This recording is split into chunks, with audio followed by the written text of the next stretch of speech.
সাতবার এমপি হয়েছেন, আমিও আপনার মতো 7 বার এমপি হতে চাই। আর 7 বার এমপি বক্তৃতা দিয়ে তো 7 বার এমপি হওয়া যায় না। আপনারা এলাকায় মানুষের সাথে মিশে কাজ করেন, আপনারা 7 বার কেন 27 বার হতে পারবেন ইনশাল্লাহ। মাননীয় স্পিকার, আপনাকে কড়া হেডমাস্টার হিসেবে দেখতে চাই না, নারী বান্ধবী স্পিকার হিসেবে এই সংসদে দেখতে চাই। 2001-2026 সালে নির্বাচনে মাননীয় সদস্য, 1 মিনিট মাননীয় সদস্য, 1 মিনিটে শেষ করব। না স্পিকার যখন বলে প্লিজ কিপ কোয়াইট।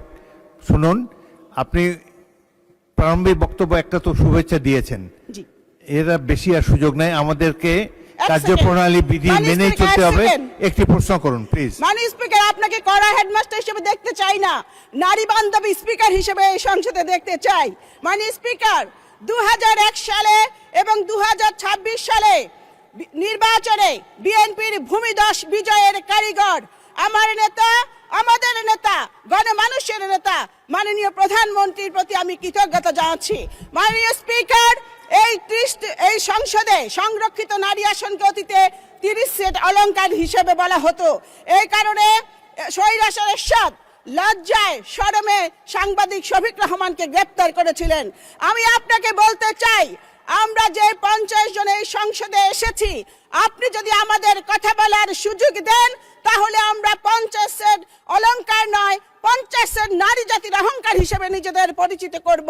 মাননীয় স্পিকার, আজ থেকে 30 বছর আগে আমি আপনার নির্বাচনী এলাকার জনসভায় মাননীয় সংসদ নেতা শপথ সঙ্গী হয়ে বক্তব্য রেখেছিলাম। আমি আপনার আকাশচুম্বী জনপ্রিয়তা দেখেছি। আপনি 7 বার এমপি হয়েছেন, আমিও আপনার মতো 7 বার এমপি হতে চাই। এই কারণে এই সংসদে কথা বলার সুযোগ চাই। মাননীয় স্পিকার, এই প্রত্যাশায় আমি মন্ত্রীর কাছে প্রশ্ন করতে চাই যে মাননীয় মন্ত্রীর কাছে আমার প্রশ্ন, Chittagong chemical complex, Khulna newsprint mill, Dhaka leather complex দীর্ঘদিন ধরে বন্ধ রয়েছে, এগুলো চালু করার কোনো পরিকল্পনা বর্তমান সরকারে আছে কিনা মাননীয় মন্ত্রী বলবেন কি? ধন্যবাদ মাননীয় স্পিকার। 1 মিনিট মাননীয় মন্ত্রী। সংসদ পরিচালনা হবে কার্যপ্রণালী বিধি মোতাবেক। এই প্রশ্নোত্তর পর্বে একটি প্রশ্ন করার সুযোগ আছে, আপনারা প্রশ্নের উপরেই থাকবেন বলে আশা করি।